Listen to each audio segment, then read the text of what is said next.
Friends, it's all about self-control.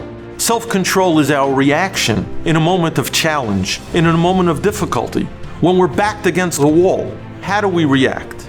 And very often we wonder, do we really have the requisite self-control in that moment of difficulty? So let me share a short story about someone who exemplified remarkable, almost angelic self-control.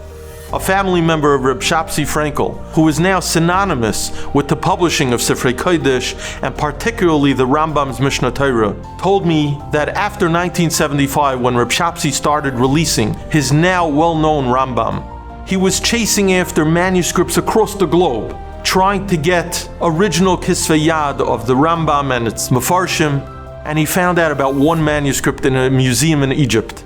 And his overtures were originally ignored, but he kept at it, and he kept reaching out to them, and finally, they responded, and they agreed to sell the manuscript for an exorbitant price.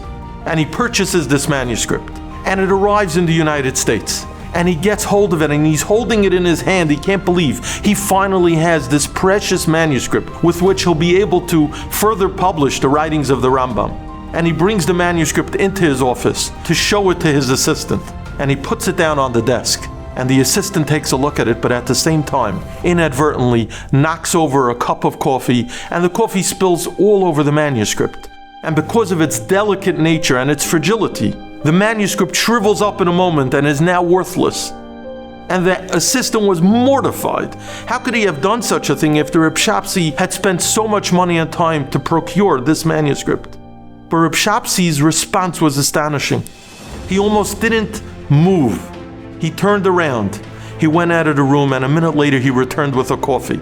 And he said to his assistant, "It must be that Min HaShamayim, the Ribono Shel Olam does not want us to disseminate this manuscript. But that coffee of yours, you need another one. So here it is."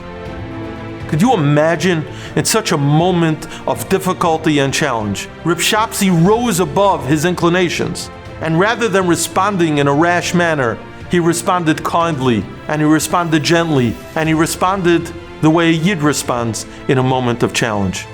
And just like Reb Shapsi had that self-control, so can we each tap into that inner power that we have and demonstrate tremendous self-control in moments of difficulty.